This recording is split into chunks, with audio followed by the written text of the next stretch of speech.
mengadakan seminar. Dari narasumbernya itu yaitu guru kita sendiri, Bu Helvi Yusnida Daulay, SPDI. Yang pertama, marilah kita panjatkan puji dan syukur kepada Allah Subhanahu wa taala yang mana kita masih diberi kesempatan, kesehatan dan lapangan waktu sehingga kita dapat berkumpul di SD kita ini. Oke. Setelah berangkat salam, mari kita hadiahkan kepada junjungan Nabi besar kita Nabi Muhammad SAW. Semoga kita termasuk hambanya yang mendapat sopan dan akhir. Amin, amin ya rabbal alamin. Oke, acara yang pertama yaitu kata sambutan dari Ibu Kepala Sekolah kita sendiri, yaitu Ibu Deni Asmawati. Waktu dan tempat dipersilakan.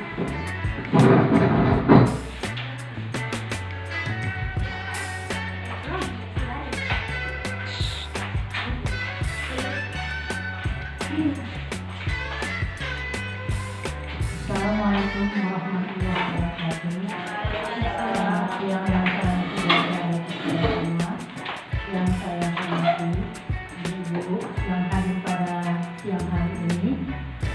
Sama-sama marilah kita panjatkan puji dan syukur kepada Allah Subhanahu wa taala yang mana pada siang hari ini kita masih diberikan kesehatan sehingga kita dapat melaksanakan seminar yang akan dilaksanakan oleh teman kita atau Ibu Helvi Yusnida Daulay sebagai guru penggerak angkatan 7 tahun 2022-2023. Semoga nanti yang disampaikan Ibu kita nanti bermanfaat bagi kita dan kita akan mengikuti apa yang disampaikan Ibu ini sampai nanti selesai. Begitu juga Ibu berharap kepada rekan-rekan atau Ibu yang lebih muda lagi, tolong mengikuti jejak Ibu ini. Mudah-mudahan nanti lebih maju ke depan sekolah kita dan penguasaan kita makin bertambah. Ini nanti yang disampaikan yaitu tentang kegiatan diseminasi, ya, yaitu penyebaran pemahaman dan pengalaman penerapan budaya positif. Ini nanti yang disampaikan oleh Ibu kita, Ibu Evi. Mudah-mudahan nanti bermanfaat bagi kita semua. Demikianlah yang disampaikan dan disudahi dengan Assalamualaikum warahmatullahi wabarakatuh. Waalaikumsalam warahmatullahi wabarakatuh.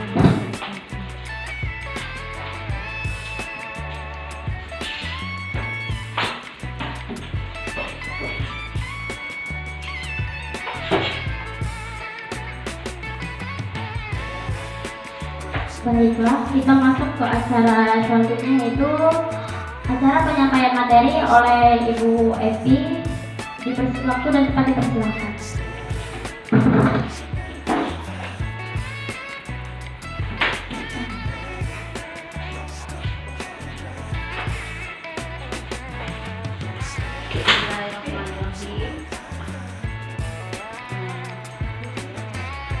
Assalamualaikum warahmatullahi wabarakatuh. Waalaikumsalam warahmatullahi wabarakatuh.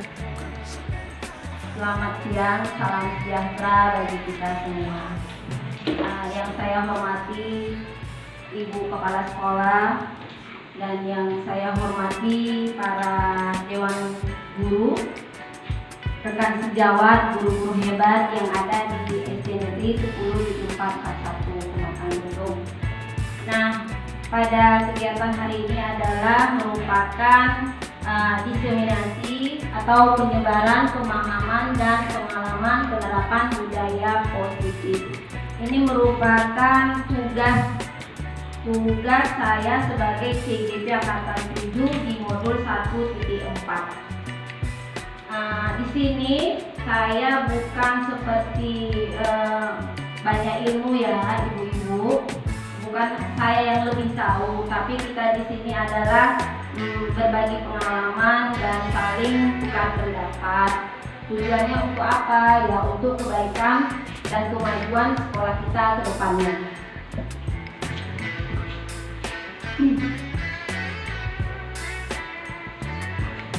Selamat datang para guru hebat. Mari belajar bersama, berkolaborasi, saling mendukung demi mewujudkan visi disiplin positif di sekolah kita tercipta. Nah, pada kegiatan ini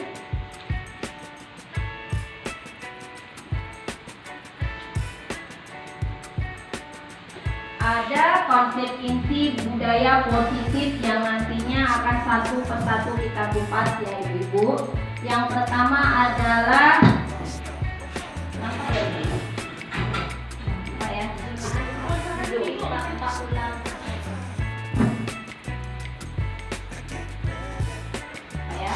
Yang pertama adalah perubahan paradigma belajar. Kemudian yang kedua, disiplin positif.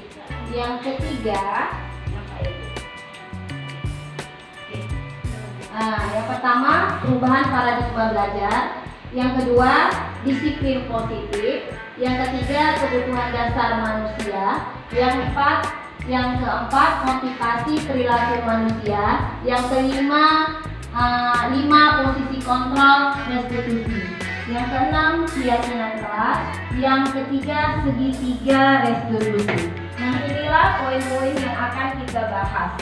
Ada sekitar berapa ini? 7 ya Bu, 7 poin yang harus kita bahas hari ini. Kemudian selanjutnya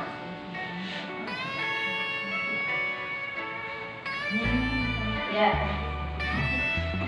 Selanjutnya adalah pembelajaran dengan paradigma baru. Nah, apa itu pembelajaran paradigma baru? Pembelajaran dengan paradigma baru dirancang berdasarkan prinsip pembelajaran yang terdiferensiasi, sehingga setiap siswa belajar sesuai dengan kebutuhan dari tahap perkembangannya untuk mewujudkan profil pelajar Pancasila. Nah, sebelum arah ke sini kita bahas Bapak Ibu, ada yang ingin saya tanyakan. Pernah nggak ibu-ibu semua mendengar tentang pembelajaran berpusat pada guru? Itu yang pertama. Yang kedua, pernah nggak ibu-ibu semua mendengarkan pembelajaran yang berpusat pada murid? Pernah. Pernah. Berpusat pada guru. Ya. Baru berpusat pada anak mulai dari tulis A. Ya. Oke. Nah, sekarang kita mau tanya ke ibu. Saya mau tanya ke ibu-ibu. Yang mana yang ibu pakai untuk saat ini? Yang pembelajaran yang berpusat kepada murid atau pembelajaran yang berpusat kepada guru? Di antara kedua pembelajaran ini yang kita praktekkan di kelas kita itu yang mana ya Bapak Ibu? Yang sering ibu praktekkan? Dua-dua ya. Berarti di SD kita ini sudah menerapkan pembelajaran yang berpusat kepada murid, bukan hanya kepada guru saja, tapi kita sudah menerapkan pembelajaran yang berpusat kepada murid. Maksudnya apa itu ya, pembelajaran yang berpusat kepada guru? Bisa ada yang ngasih pendapat? Berpusat kepada guru. Iya.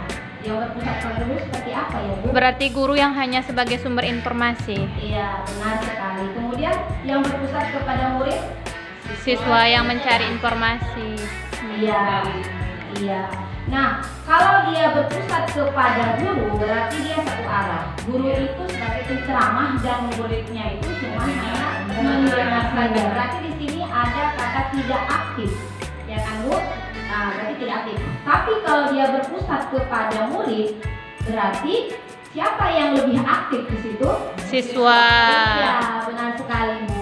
Nah, pembelajaran seperti inilah idealnya yang harus kita sasar untuk sekarang, yaitu pembelajaran yang terdiferensiasi. Maksudnya apa? Pembelajaran yang kita dituntut untuk mengetahui apa sebenarnya kebutuhan yang diinginkan murid itu. Murid itu maunya seperti apa? Pembelajaran seperti apa? Seperti itu. Jadi di sini kita sebagai guru adalah menuntun anaknya menuju ke arah yang akan ditujunya. Seperti itu ya Bapak Ibu.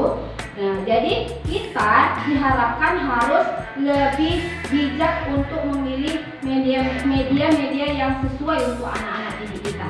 Seperti filosofi Hajar bilang, katanya guru itu seperti petani, sedangkan murid itu seperti benih. Nah, pendidik itu adalah tamannya. Jadi, Bapak Ibu semua, di sini kita kenapa harus seperti petani? Iya. Nah, murid itu seperti benih. Benih itu kalau kita mau dia benihnya hasilnya lebih memuaskan, berarti harus bagaimana kita merawatnya? Yang harus kita semailah dia, atau harus kita tanamlah dia di tempat yang penuh dengan sinar matahari, harus kita sayangi, kan gitu ya Bu? Harus kita siram supaya hasilnya apa? Supaya hasilnya maksimal, memuaskan. Nah, seperti itulah kita dituntut oleh Ki Hajar Dewantara itu sebagai petani yang bersungguh-sungguh untuk merawat apanya? Benihnya. Nah, benihnya itu siapa kalau di sekolah? Ya, anak murid. Tapi sebenarnya kadang kita gimana ya? Kadang kita dalam mengajar ini, kalau teorinya ini sepertinya kok gampang ya, tapi prakteknya kok nanti bakalan gimana gitu. Jadi guru ini disuruh untuk lebih sabar. Nah, seperti itu. Ya, lanjut.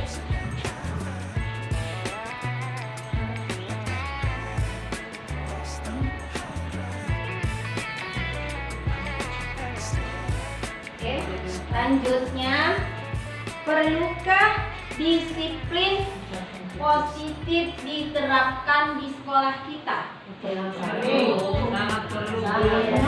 Sangat perlu ya Bapak Ibu. Nah, untuk membentuk siswa yang berprestasi dan berkarakter, maka sekolah perlu membangun budaya positif di lingkungan sekolah. Apa itu budaya sekolah?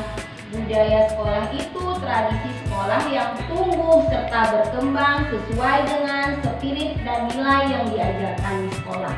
Atau bisa juga dikatakan bahwa budaya sekolah itu menjadi kebiasaan yang disepakati bersama untuk dilakukan dalam waktu yang lama ketika terjadi kegiatan belajar.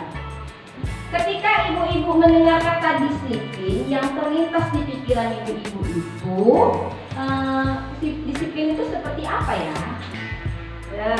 Kadang kita kan mau kata disiplin. Jadi dalam pikiran kita itu disiplin itu seperti apa ya, Bu? Patuh sama peraturan. Kemudian apa lagi, Bu? Kreatif. Kemudian ada nggak tersirat di hati Ibu bahwa disiplin itu bisa menimbulkan ketidaknyamanan, taat dan patuh pada peraturan sekolah dan bertanggung jawab. Iya, dan bertanggung jawab. Kemudian ada nggak terpikir kita kalau kita menerapkan disiplin itu ada rasa ketidaknyamanan, terpaksa, takut dihukum, ya nggak seperti itu? Ada ya. Nah di sini kita akan membahas atau saling sharing positif disiplin itu kalau saya garis bawahi ada dua, yaitu disiplin yang tadi yang dengan tanda negatif tadi ada terpaksa, rasa ketidaknyamanan, dan yang kedua adalah disiplin yang positif. Bagaimana ya disiplin yang positif itu? Nah inilah yang perlu nanti kita diskusikannya Bapak Ibu. Lanjut.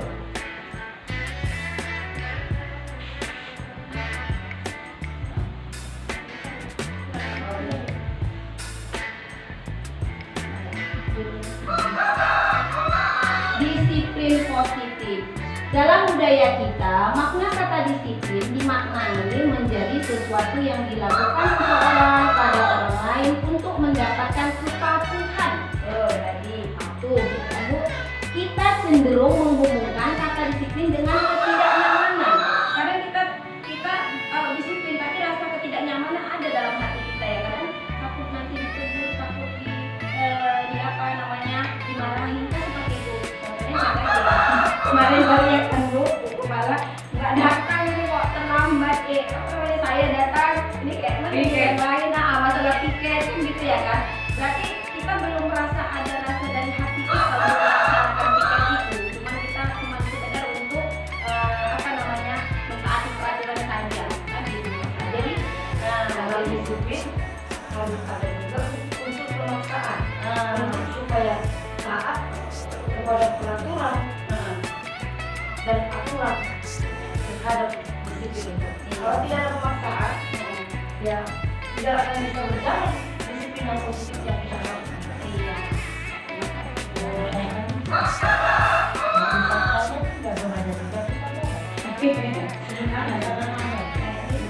Hal sesuatu Iya, betul.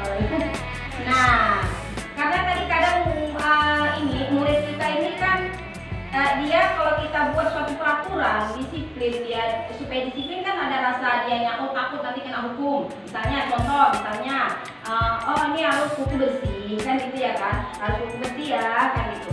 Rupanya nanti nggak dipotong ini dia takut kena marah, harus potong kan gitu, nanti kena marah takut gitu.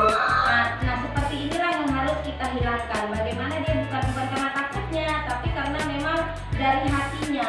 Hatinya kesadarannya ternyata waktu itu unsur menjaga harus hilang kan gitu. Jadi ada rasa takut, kesadaran kan gitu.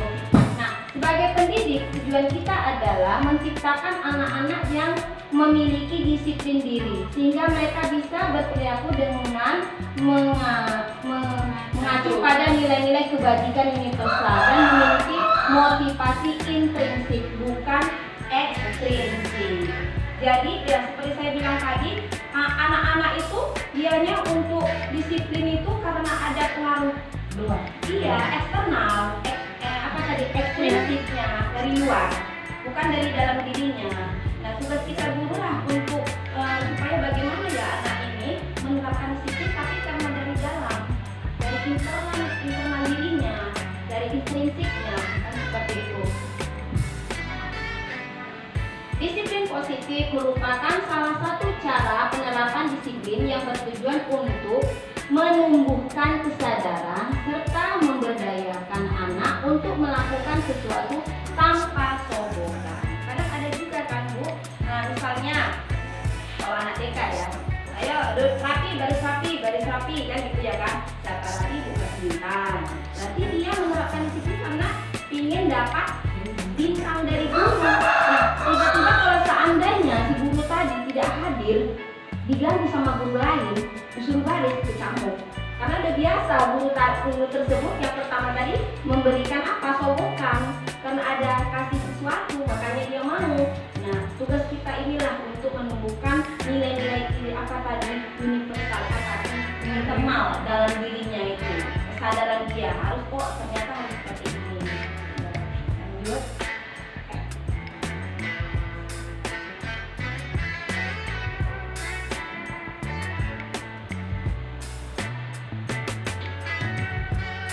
Kebutuhan dasar manusia. Dalam melaksanakan disiplin atau dalam melakukan sesuatu, murid maupun kita sebagai orang dewasa pasti mempunyai kebutuhan dasar yang melatar belakangi tingkah laku kita. Nah, apa saja kebutuhan dasar? Kalau kita melakukan disiplin seperti anak yang tadi, dia melakukan disiplin karena ada yang melatar belakanginya, yaitu karena ingin mendapatkan apa tadi? Ya, bintang tadi dari gurunya, kan itu latar belakang. Nah, setiap manusia ini ada kebutuhan dasar. Kebutuhan dasarnya apa saja? Yang pertama adalah kebutuhan bertahan hidup.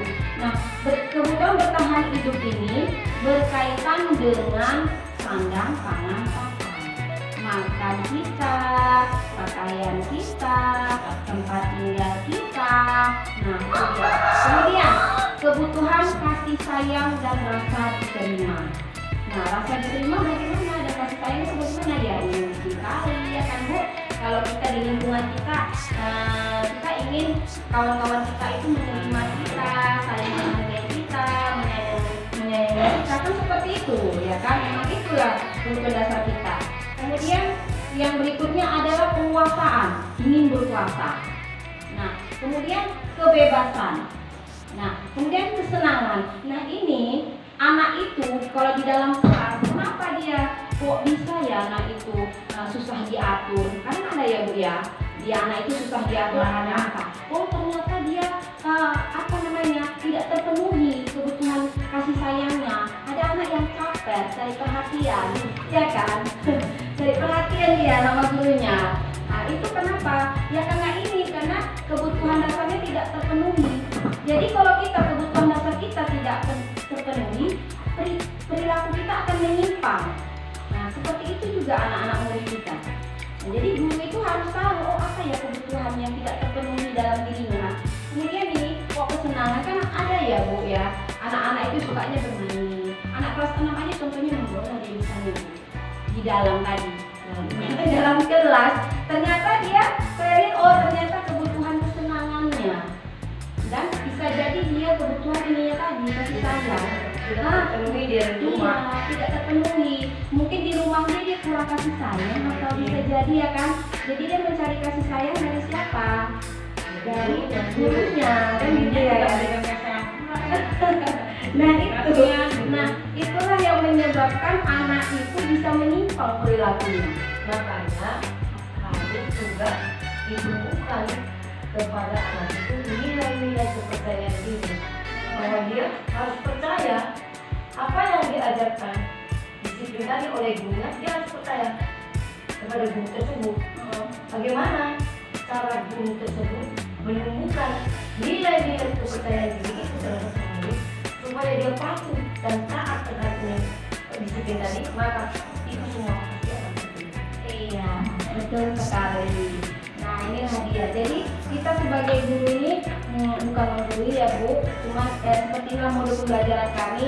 Jadi kita supaya kita lebih enak mengajar, kadang kita lebih tenang mengajar. Nah ini harus kita ketahui kebutuhan apa, kebutuhan dasar apa yang tidak terpenuhi oleh anak-anak didik kita, ya kan Bu? Apakah dia kebutuhannya tadi? Oh mungkin saja gini, ada kebutuhan lainnya. Kan ada yang tidak konsentrasi dalam kelas ya kan belajar. Oh ternyata dia nggak makan di rumah. Kan seperti itu ya kan. Jadi membuat dia nggak tenang dalam belajar. Oh ternyata kebutuhan ini yang tak terpenuhi. Nah seperti itu. Jadi ini setiap ini harus kita ketahui. Nah, ya ini maksudnya Bu, ini bukan langsung apa namanya. Ini kan butuh proses semua kita pembelajaran ya kan. Nggak harus terpintas ke ini secepat ini, enggak. Kita harus punya apa namanya proses. Mudah-mudahan nanti ke depannya kita jadi lebih baik lagi seperti itu. Oke.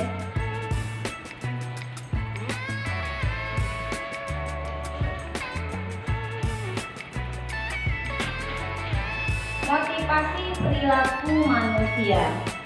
Dari kebutuhan tadi yang berapa tadi Bu? Ada 5 ya. Dari kebutuhan tadi muncullah motivasi perilaku manusia. Apa itu motivasi? Motivasi merupakan dorongan yang timbul dari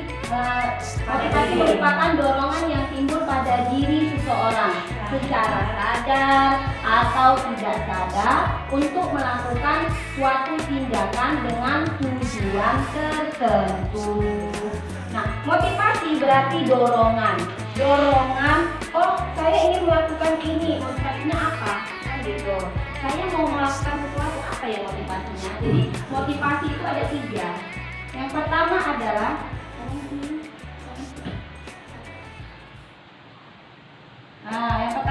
untuk menghindari ketidaknyamanan atau hukuman.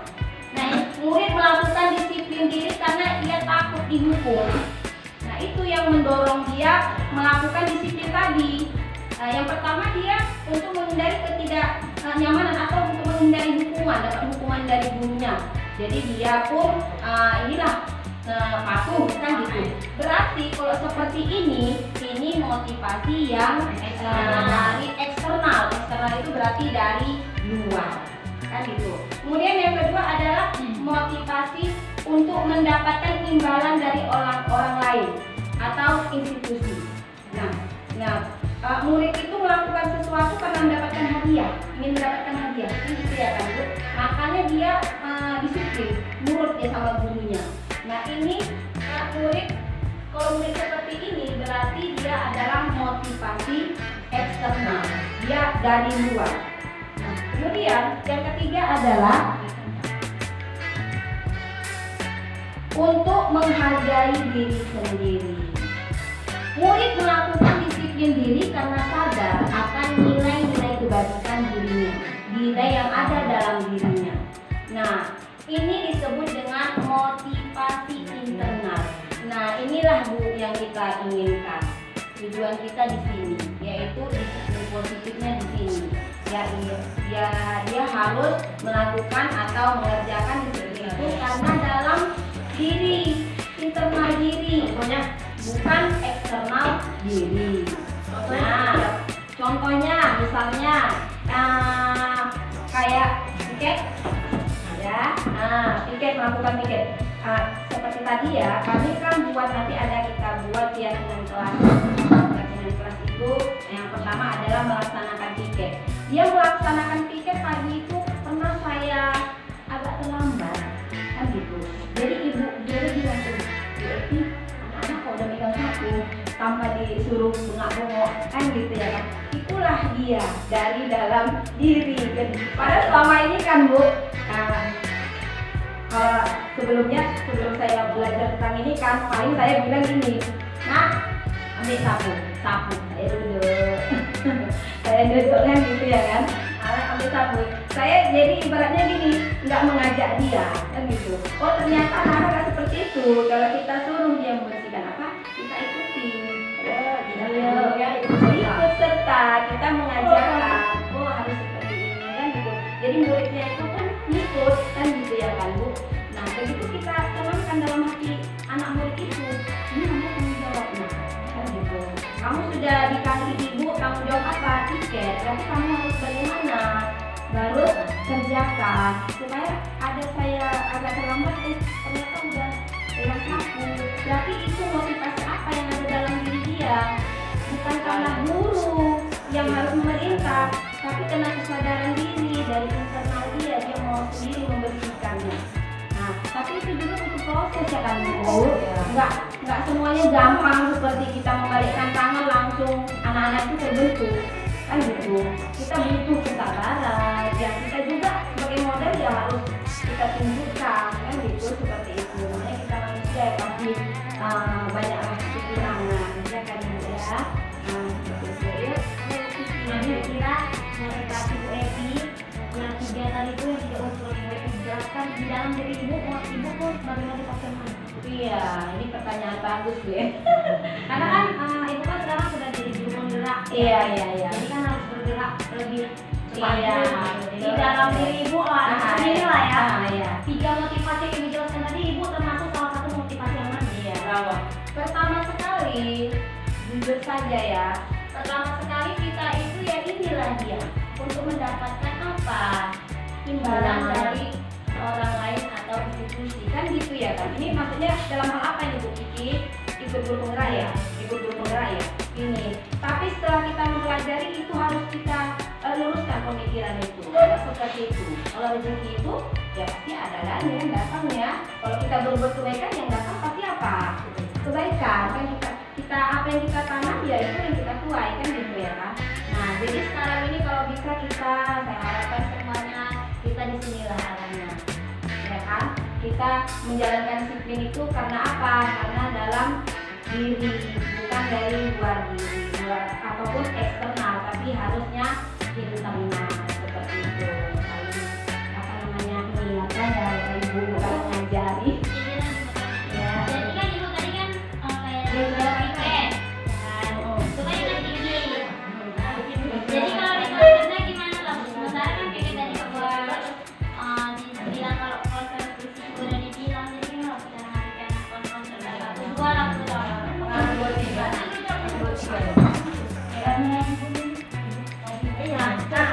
Ulangi bilangnya. Karena sejarah awalnya gimana? Maksudnya kan di atas nih, kayak ibu kan di nah mereka sudah mengerti ketika ibu bilang kayak kayak ada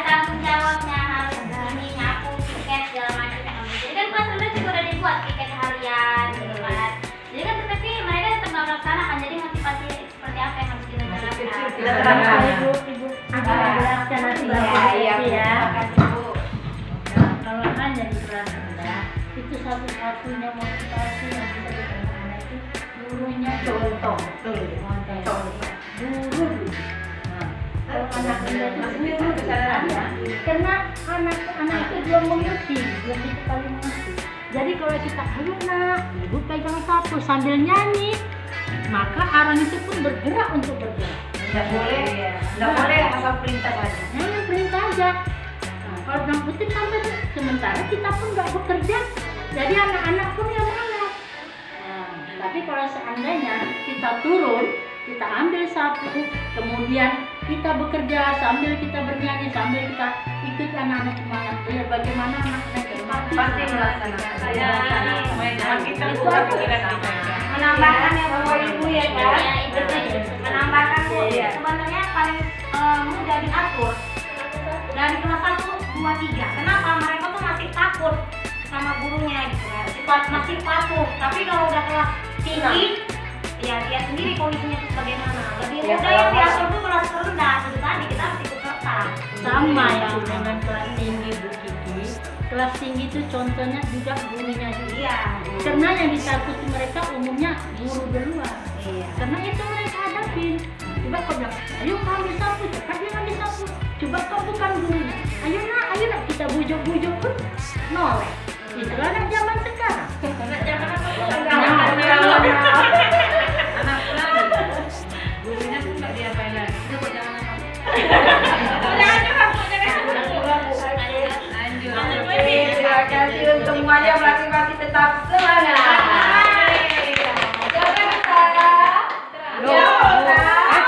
SD Negeri 10 7 4 4 1 Pematang Guntur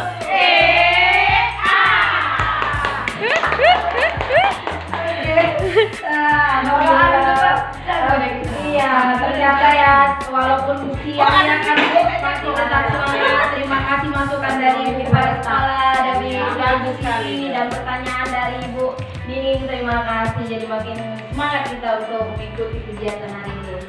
Oke, lanjut ke 5 posisi kontrol.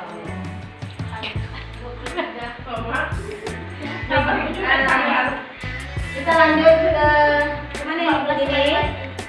Pengertian. Apa sih? Nanya apa? Nanya apa kan? Gitu ya.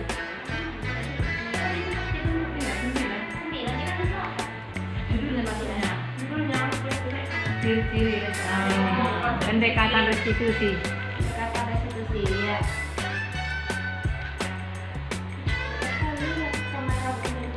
ini kayak disiplin aja ya. Iya Bu. Iya, ini dia. Nah, Tapi mau membentuk manusia, memanusiakan manusia. iya. Oke, ini ya. Lanjut ya. Jika kita melakukan sesuatu, misalnya ada peraturan, ya, kita buat sekolah buat peraturan. Nah, tiba-tiba tidak peraturan itu tidak dijalankan, maka pasti ada sanksi, ya kan Bu? Hukuman atau konsekuensi. Ya, coba hukuman atau konsekuensi dari. Oke. Nah, sebelum arahnya ke sini, ke restitusi ini, yang biasa kita dengar itu kalau misalnya untuk anak misalnya tidak melakukan peraturan yang kita buat, pasti yang kita dengar yang sering kita lakukan itu adalah hukuman sama konsekuensi. Tuh, sekarang saya mau tanya, perlu bantuan ini Bu. Apa ya Bu ya? Pengertian dari hukuman itu apa ya? Hukuman itu apakah sama hukuman antara konsekuensi?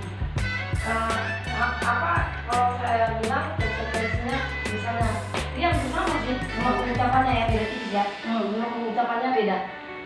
Kalau kamu tidak menuruti peraturan ini, contoh ya, konsekuensinya kamu terima. Itu konsekuensi ya? Apa hukuman itu sama kan? Hukuman Oh, ya, iya. yang ini dicontohkan tadi?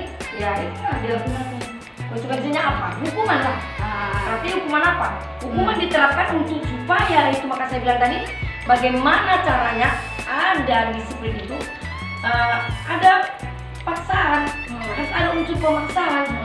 Dengan adanya konsekuensi tadi, karena anak ini kan tadi kalau kita bilang kamu harus begini, kamu kadang tidak mendengar, tapi kalau begitu kita terapkan ada konsekuensinya dan ada kan itu ada untuk paksaan sedikit kan, nah disitulah baru dia bisa sadar ternyata di dalam disiplin yang diterapkan dulu tadi setelah ada konsekuensi dan hukuman baru dia sadar. Nah, makanya ada di dalam penerapan disiplin itu ketegasan seorang guru. Enggak selalu si guru itu harus lembut. Makanya ada teorinya keras dan lembutnya seorang guru. Ketegasan seorang guru itu sangat diperlukan untuk memberikan seseorang menjadi pemuridan murid yang sebenarnya. Oke, berarti intinya gini ya Bu ya, kalau saya tentang pula ini ya pemahamannya, kalau hukuman itu berarti dia tidak terencana tiba-tiba gitu ya, misalnya anak-anak datang terlambat ya kan Bu, Iya. tiba-tiba langsung gurunya kok terlambat gitu, kenapa terlambat? Oh ini Bu terlambat Bu karena bangunnya kesiangan gitu ya. Oke lah kalau gitu, langsung keliling lapangan 20 kali. Itu termasuk apa Bu? Hukuman. Ya kan, berarti dia satu arah ya Bu ya. Nah, tapi kalau dia konsekuensi kan terencana. Nah, dia terencana dan murid itu tahu apa konsekuensi. Misalnya seperti ini. Dia terlambat datang, ya kan? Nah, tiba-tiba gurunya nanya, oh, kok terlambat ya Bu? Maaf Bu, saya ini Bu ketiduran tadi malam bangunnya tidurnya jadi bangunnya kesiangan Bu katanya kan. Kamu tahu apa yang sudah kita ini sepakati? Kita sepakati. Siapa yang tidak? Nah, siapa yang terlambat datang? Berarti harus dari mana? Oh, dari lapangan Bu, satu kali. Gitu ya Bu ya. Berarti kalau gitu hukuman itu dianya tiba-tiba, tidak terencana. Tapi kalau konsekuensi berarti dia ada terencana, dia ada kesepakatan antara guru sama murid. Nah, kemudian, di dalam hal ini ada yang lebih bagus lagi Bu untuk penerapan disiplin, yaitu adalah ini. Ya, ini dia. Atas begini. Oke, ini dia. Pendekatan restitusi. Nah, ini dia. Selain yang tadi ini. Ya, ini kalau bisa inilah kita terapkan pendekatan restitusi. Apa itu dia? Sebuah cara menanamkan disiplin positif pada murid. Nah, sebenarnya yang tadi itu ada negatifnya, ada yang ini ya Bu. Nah, kalau negatif pasti hukuman ya kan Bu. Nah, ini dia. Sebuah cara menanamkan disiplin positif pada murid. Apa ya pendekatan restitusi? Pengertiannya itu apa ya? Ini dia. Restitusi adalah proses menciptakan kondisi bagi murid untuk memperbaiki kesalahan mereka sehingga mereka bisa kembali kepada kelompok mereka dengan karakter yang lebih kuat. Ini contoh ya 2004. Ciri-cirinya. Contohnya dulu, saya mau tahu contohnya bagaimana menerapkan itu. Iya, ciri-ciri dulu. Ini cuma ciri-ciri. Ya. Saya jabarkan dulu ya Bu. Oke ya. Nah, ciri-ciri restitusi. Agak bisa begini? Bisa. Ciri-ciri restitusi yang pertama, bukan menembus kesalahan, tapi belajar dari kesalahan. Satu ya Bu. Bukan menembus kesalahan, tapi belajar dari kesalahan. Yang kedua, memperbaiki hubungan. Itu ciri-ciri yang kedua, memperbaiki hubungan. Yang ketiga, tawaran, bukan paksaan. Kemudian yang keempat, menuntun untuk melihat ke dalam diri. Kemudian yang berikutnya, mencari kebutuhan dasar yang mendasari tindakan. Apa? Kenapa dia terlambat? Gitu. Kemudian fokus pada karakter bukan tindakan. Kemudian yang berikutnya menguatkan dan fokus pada solusi. Jadi seperti ini ya.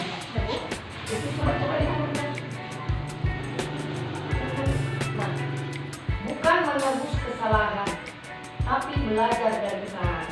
Ya. Contohnya apa? Nah, misalnya seperti ini dia.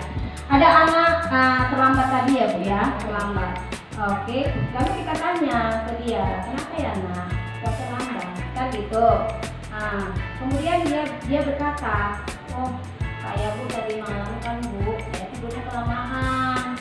Jadi saya yang bangunin kan gitu.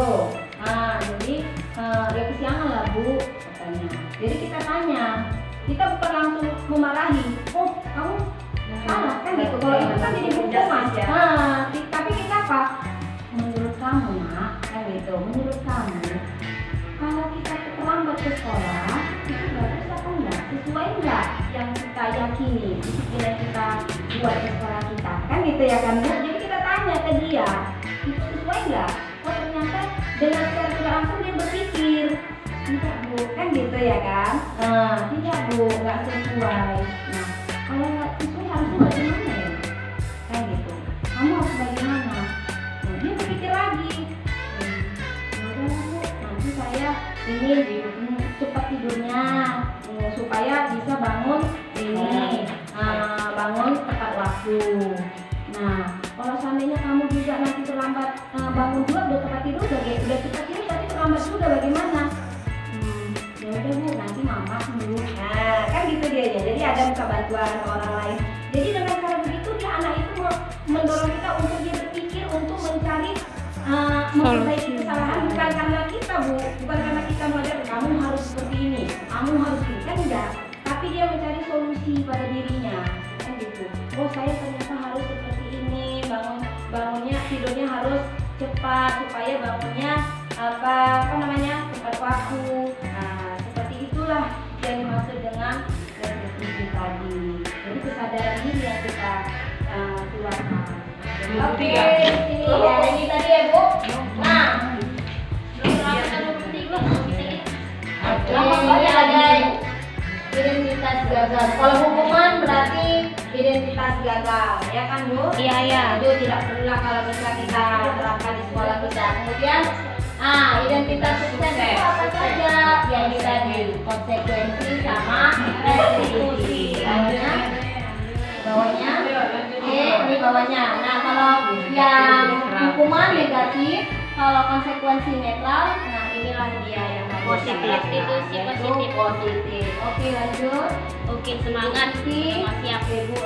Ini oke, ini ada pertanyaan, bisa dipikirkan sedikit. Oke, ini tadi kan kita sudah tahu ya Bu perbedaan antara hukuman atau konsekuensi. Oke, ini siapa yang bisa jawab ya? Kita kasih gini. Kan sedikit. Ya, ada pertanyaan. Saya bacakan ya Bu, jawab ya, yang kompak ya Bu. Oke, baik. Oke. Kalian sudah tahu kan?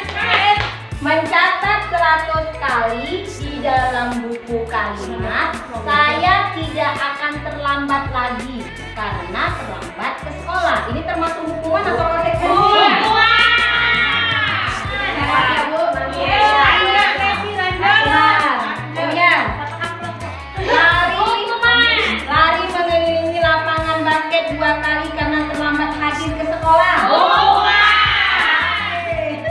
Kemudian murid diminta untuk push up 15 kali karena tidak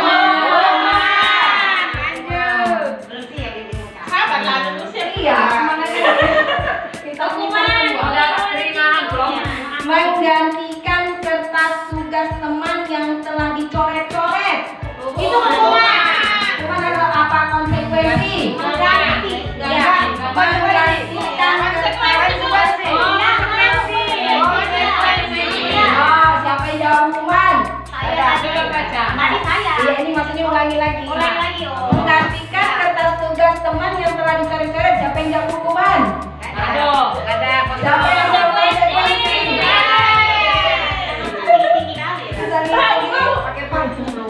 Membersihkan tumpahan air di meja tulis karena tersenggol pada saat belajar. Murid disuruh untuk mengenakan sepatu seharian di sekolah. Ini ada kaitan sama penjas nih ya? Oh enggak, ini belum. Nanti ada penjas soal penjas. Murid disuruh untuk mengenakan sepatu seharian di sekolah karena tidak mengenakan sepatu hitam. Nah, ini ke PJOK nih Bu Kiki. Lari mengelilingi lapangan basket 2 kali karena terlambat 10 menit untuk pelajaran PJOK. Konsekuensinya ulang. Lari mengelilingi lapangan basket 2 kali karena terlambat 10 menit untuk pelajaran PJOK. Ayo kita lihat jawabannya. Oke, Insya Allah benar. apa dia? Yang pertama Mirna. Karena kan di satu jam ini satu Kemudian Pelajarannya dicatat dibayar. Nah, ini murid diminta untuk push up 15 kali. Ya, ini yang pertama hukuman. Ini lari mengelilingi hukuman. Nampak itu Ini paling terakhir menghilangkan kedua. kertas, konsekuensi. Membersihkan tumpahan air di meja tulis karena tersenggol, konsekuensi. Murid disuruh untuk mengenakan sepatu seharian di sekolah karena tidak mengenakan sepatu hitam, hukuman. Nah, ini lari mengelilingi basket 2 kali karena terlambat. Karena kan Tidak ada. tidak ada. Itu kan mungkin kesepakatan mereka saat belajar PJOK. Kesepakatan ya. Pelajaran apa? Pelajaran Ada Bu Kiki. Jangan kesepakatan. Iya. Bisa Bu Kiki kan nanti kan. Nah, anak sekolah nih. Buru-buru dia. Ibu, Nanti Bu Kiki fluid. iya katanya. Oh, berarti nggak ada konsekuensi. Iya, iya, betul. Nggak diterapkan. Oke. Oke. Lari ke belakang. Untuk kita semua. Ayo. Oke. Semangat semua. Nah, lanjut ke 15. ini dia 13. Ini tadi. Oke, lanjut. Mana dia? Nah, dihukum oleh penghargaan. Dihukum oleh penghargaan. Ini menurut Alif Lam ya, Bu, pendapat dia. Siapa Alif Lam ini? Itu dia ahli. Oh, di bagian sini lah. Itu kurang Mengemukakan baik penghargaan maupun dia ini mengemukakan baik penghargaan maupun hukuman adalah cara-cara mengontrol perilaku seseorang yang menghasilkan potensi untuk pembelajaran yang sesungguhnya. Menurut Kom, secara ideal tindakan belajar itu sendiri adalah penghargaan yang sesungguhnya. Jadi penghargaan itu kan tidak efektif untuk kita buat, ya Bu, karena itu bisa dia dihukum sendiri oleh penghargaannya. Nah, contohnya misalnya seperti tadi ya Kak, saya bilang anak TK yang masuk tadi karena dikasih hadiah, kan itu kan penghargaan juga. Nah, satu lagi, ranking juga seperti itu. Jadi ada dia, ini masih apa namanya masalah ranking. Iya, karena ranking itu pun juga bisa menghukum anak itu. Bisa apa namanya? Tiba-tiba kalau jualan ranking ya ranking. Kalau bisa jangan seperti itu. Kita membuat anak itu mau belajar bukan karena kita bilang oh ini bakalan dapat ini, oh ini bakalan ini. Kan tidak, harus tidak. Makanya kalau dia karena sesuatu berarti tadi hidupnya ke dia dari luar, eksternal, bukan dari dalam diri internal. Oke, ini dia 5 posisi kontrol restitusi. Nah, Ibu, Bapak Ibu, di sini ada 5 posisi kontrol restitusi, yaitu penghukum, pembuat salah, teman, pemantau, manajer. Nah, di antara kelima ini, yuk, posisi yang mana Ibu sering makan? Di antara kelima ini yang mana? Penghukum. Posisi yang paling mana? Yang nonton. Salah Ini hukum. ada 5 posisi kontrol. 5 posisi kontrol itu adalah Salah penghukum, hukum. pembuat salah, teman, pemantau, manajer. 5 posisi itu. Nah, semua. Tergantung situasi dan kondisi. Betul. Yang paling banyak yang mana? Yang sering, yang paling jelas sering penghukum. dilakukan. Coba ibu dulu. Penghukum. Oke, berarti Ibu ya. yang mana itu sering? Saya. Pemantau. Dulu saya lebih sering ke sini. Sekarang? Di sini saya mau juga. Iya, ini. Hmm. Di sini saya mau, di sini saya Iya, mau. pemantau. Di sini saya belum. Itu apa itu? Nah, ini Apa manajer. namanya? Manajer dalam ini. Iya, Manajer nanti kita banyak. Tapi kalau ini nggak bisa ya jangan seperti ini. Itu cara ini. Silakan. Ini buat sama-sama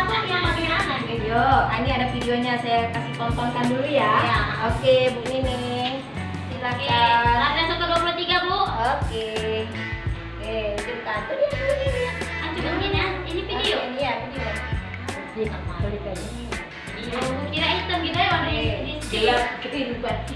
Apa capek ya Bu? Udah sekarang nggak tahu punya di sana nggak? Harus sekarang. Coba jangan kaki saya dihitung kan soalnya. Orang berapa? Jangan nggak orang nih. Coba.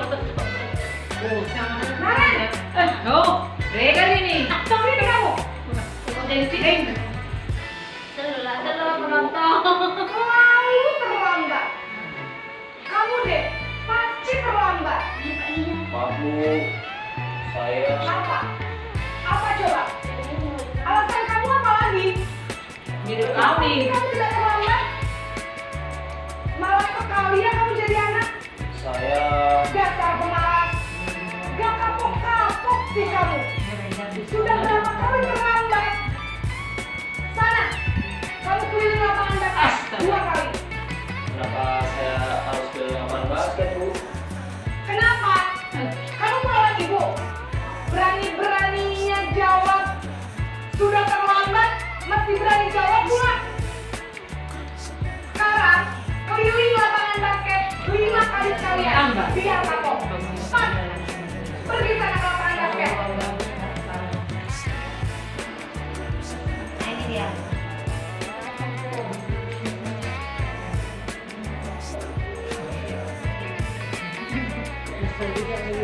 Dimas. Maren,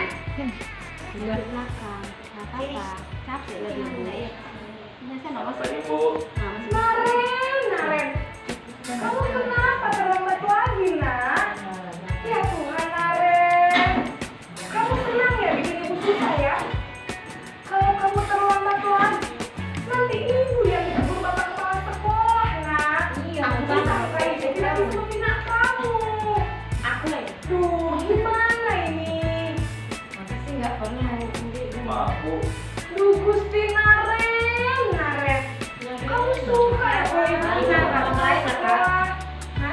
Terus, sekarang ibu harus tulis apa ini di buku absen? Ini kamu sudah sering terlambat loh. Ibu masih Ibu harus kelas apa coba? sama wali kelas Maaf, nih. Bu. DSM sama maaf ibu sekali. Ya sudah, lain kali jangan bikin ibu susah lagi ya nak ya. Ibu tidak akan kuat lagi kalau kamu begini terus. Bisa jantungan kalau ibu ditegur bapak kepala sekolah. Sana cepat kelas. Maaf ya Bu, Ganti untuk bisa. maaf sekali. Nah, posisi pembuat rasa bersalah berbicara dengan nada tenang.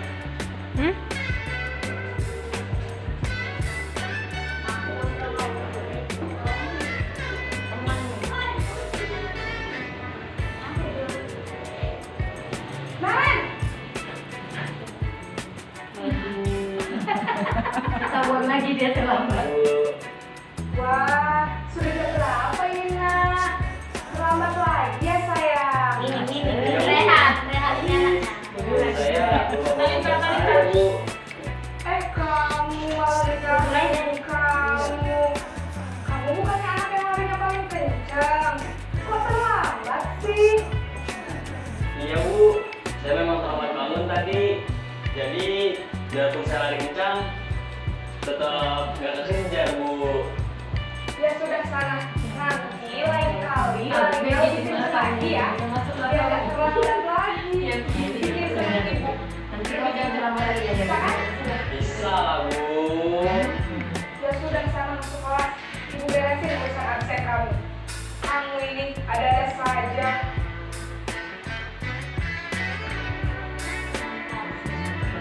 Monitor dan jadi monitor ya. Dia lagi. Tidak ada sebabnya pasti dia ini terlambat. Maren, Tapi itu aja baju gurunya. Ini kan dari contoh doang loh. Selamat pagi Bu. Maren, apa peraturan sekolah kita tentang jam berapa kita harus masuk sekolah, nak? Kita harus di sekolah jam 7 Bu. Iya betul, sekarang sudah jam 7.20. Maren sudah tahu konsekuensinya jika terlambat hadir. Paham Bu, saya harus tinggal kelas pas jam istirahat selama 20 menit. Iya benar, konsekuensinya demikian. Jadi nanti jam 9.30 pas istirahat, kamu harus tinggal di kelas, kerjakan tugas tambahan untuk ketinggalan kamu, ya. Baik Bu. Ini lagi monitor tadi sebagai posisi dia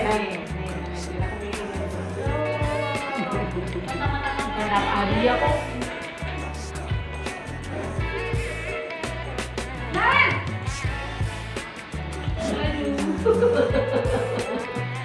Selamat pagi Bu. Selamat pagi, Naren. Maaf Bu, saya terlambat. Iya, sekolah masuknya jam 7, sekarang sudah jam 7.20. Jadi sekarang bagaimana ini, Naren? Maaf Bu, saya lupa setel alarm saya semalam. Baiklah, menurut kamu, keyakinan sekolah yang mana yang perlu kamu tingkatkan? Menghargai diri sendiri dan orang lain mungkin ya Bu. Setuju. Jadi, apakah Naren meyakini prinsip saling menghormati tersebut? Iya Bu, saya meyakininya. Apakah Naren bersedia memperbaiki masalah keterlambatan ini? Bersedia Bu. Bagaimana kamu memperbaiki masalah keterlambatan ini? Saya akan coba untuk tidak lupa menyetel alarm saya Bu.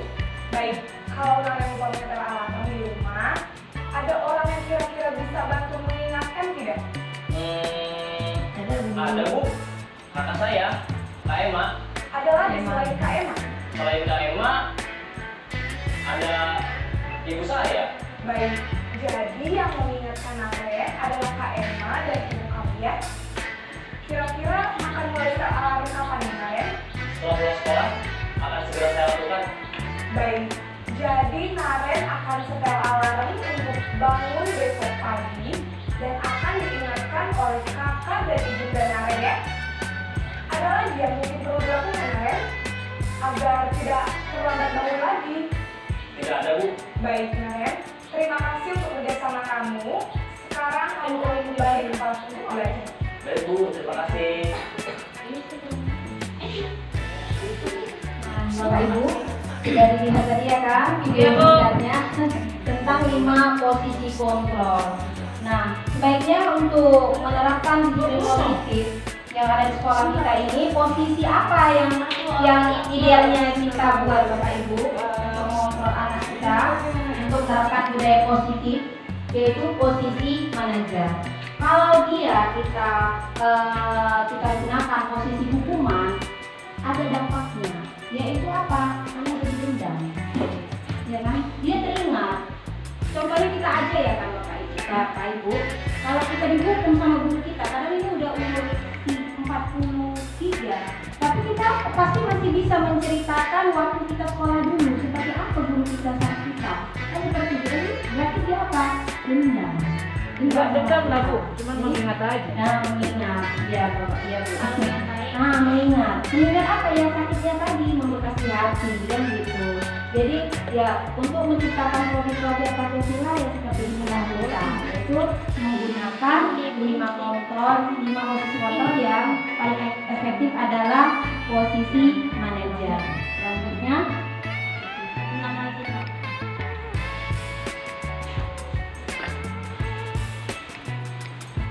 membuat keyakinan kelas. Keyakinan kelas. Ada di bawahnya Bu apa? Itu bawah lagi. Pertanyaan.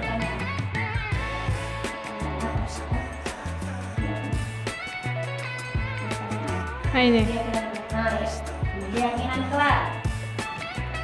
Keyakinan kelas adalah kepercayaan yang mengacu dalam diri individu. Mengapa kita disebut dengan keyakinan kelas? Mengapa tidak peraturan kelas? Nah, di sini ada pertanyaannya.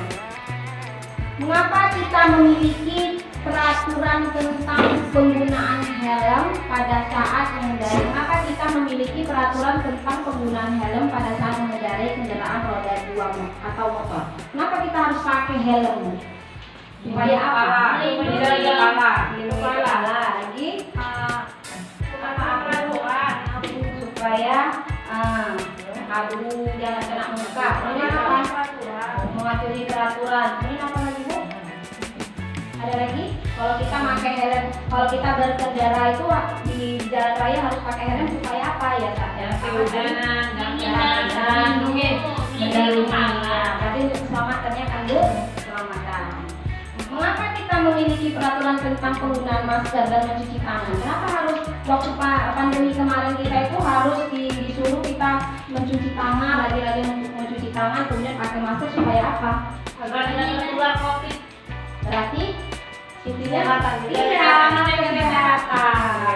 Nah, ingat, berarti kan kenapa dia harus keyakinan bukan peraturan? Ini letaknya. Kita pakai helm itu karena apa? Karena kita yakin bahwa dengan kita pakai helm kita berarti bisa selamat, kan gitu ya kan Bu? Nah, kita pakai masker, kita yakin dalam diri kita supaya terhindar dari virus-virus. Berarti harus supaya sehat. Nah, maksudnya seperti itu, bukan peraturan. Kalau peraturan itu kan dia di luar. Kalau keyakinan di dalam, kepercayaan. Makanya kita namakan keyakinan kelas, bukan peraturan kelas. Bu. Nah, ini dia. Kegiatan membuat keyakinan kelas. Guru bersama murid membuat keyakinan kelas, yaitu yang pertama berdiskusi bersama murid tentang peraturannya dulu pertama kita buat. Contohnya misalnya seperti yang saya terapkan kemarin di kelas saya maunya di kelas saya itu tertib, tenang, kita belajar. Nah, saya buat peraturan, yuk nak kita buat peraturan supaya kelas kita ini nyaman, tenang, apa ya? Nah, coba tuliskan, mereka tuliskan. Mereka sendiri yang menuliskan peraturan untuk dirinya, bukan kita yang membuat peraturan, tapi mereka tulisnya, tidak boleh bermain, kemudian apa lagi, tidak boleh libur sambil belajar, kemudian apa lagi, kalau keluar ke kamar mandi itu permisi. Nah, seperti itu mereka sendiri. Kemudian lanjut merumuskan peraturan menjadi keyakinan yang harus dilaksanakan bersama-sama. Kemudian peraturan yang sudah mereka buat kita rumuskan. Nah, berarti intinya apa? Yang pertama harus belajar dengan semangat. Yang dibuatnya tadi Bu, kan tadi tidak boleh bermain, tidak boleh apa lagi cerita. Berarti kita buatlah di situ. Yuk kita belajar dengan tertib. Gitu. Dengan semangat atau dengan tertib itu kita rumuskan. Jadi satu kata.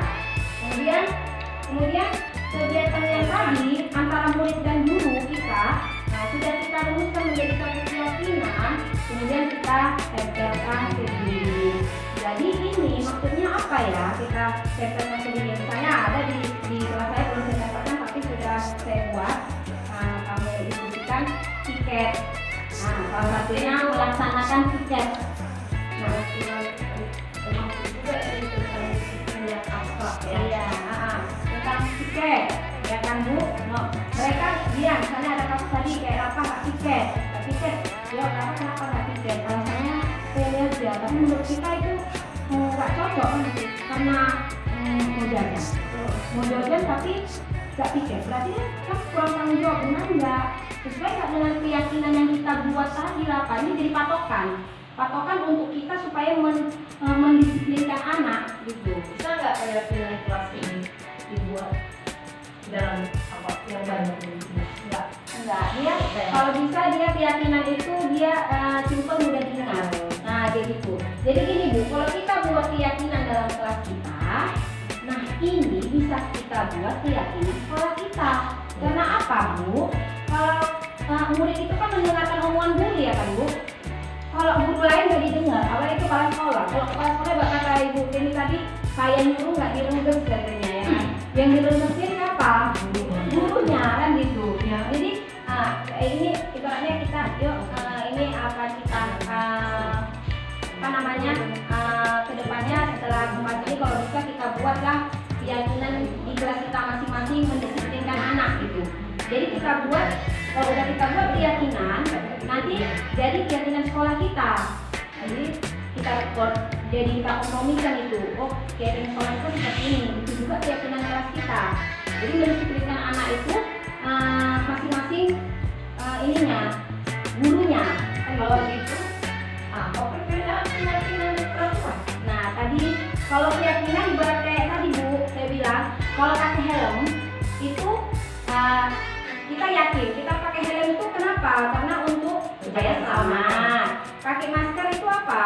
Untuk kesehatan. Kan yakin dalam hati kan Bu. Kalau peraturan yang buat itu sekolah, kan gitu. Peraturan yang buat sekolah. Ya udah, jadi anak-anak itu nggak merasa meyakini itu peraturan itu. Gitu, makanya dinamakanlah keyakinan bukan peraturan. Kalau peraturan itu untuk membentuk dia supaya disiplin. Iya betul. Katanya itu kalimatnya Bu.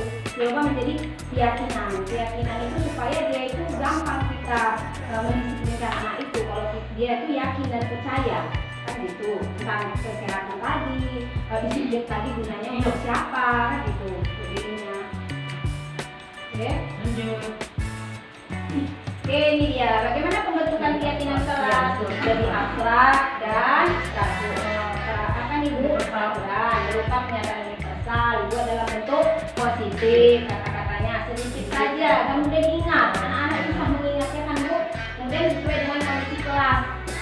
Nah, apa kebutuhan kelas ini?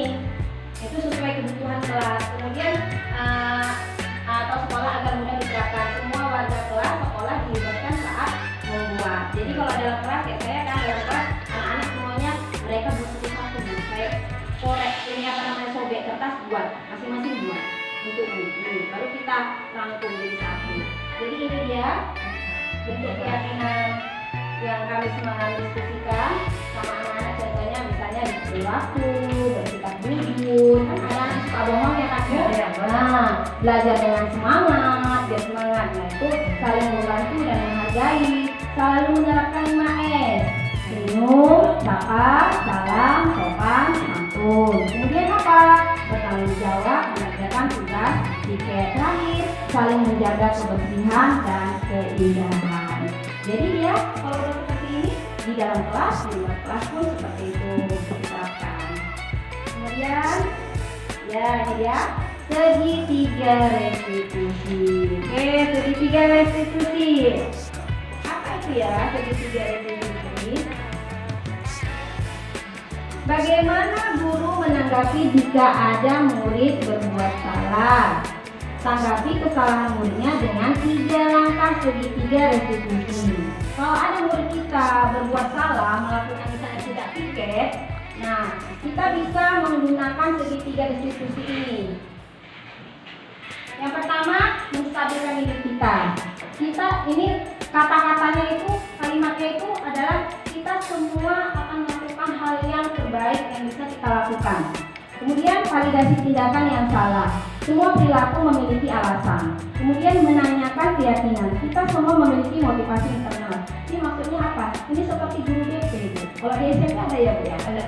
Ya kan?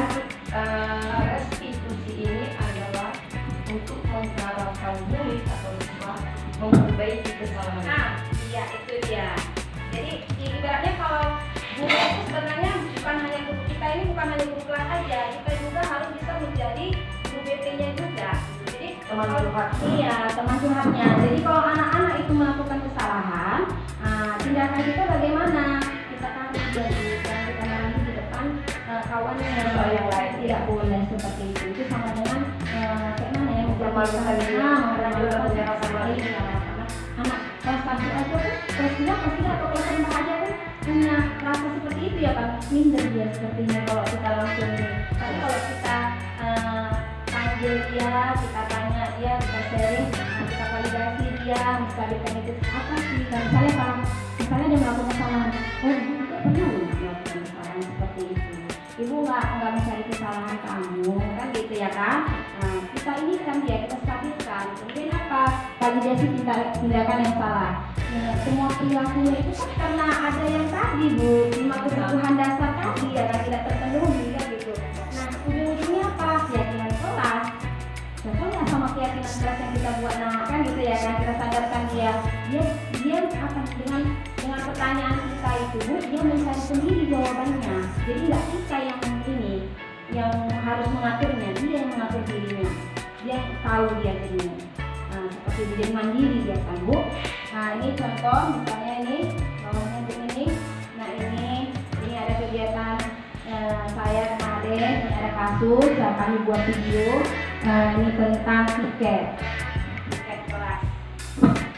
Oh yang kemarin ya? Iya, contoh ini Komisi 3 ini.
Itu dia contoh dari anak yang ada kasusnya dengan saya terapkan segitiga restitusi. Kemudian bahwa yang ini dia ini yang terakhir.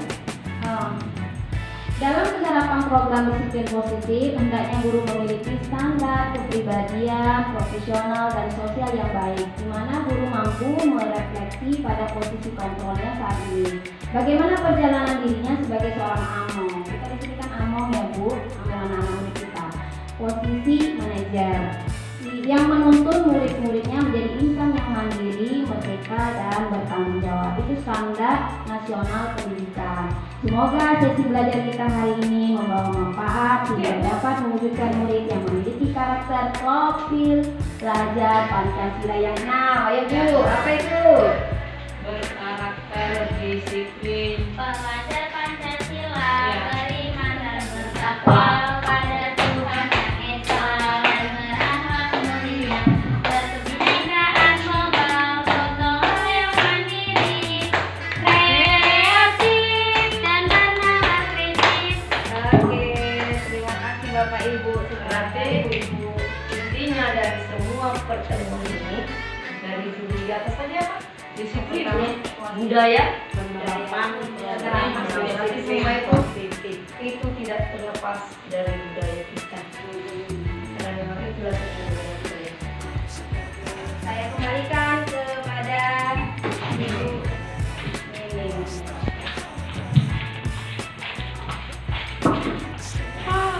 Oke, sekali lagi kita ucapkan terima kasih untuk Ibu narasumber Ibu Sofi Sindar Daulay. Baiklah, sampai di akhir acara. Adalah kami kita berdoa dulu ya, yang dipimpin oleh Ibu Juraida SPDI. Buat Ibu Juraida SPDI, waktu dan tempat dipersilakan.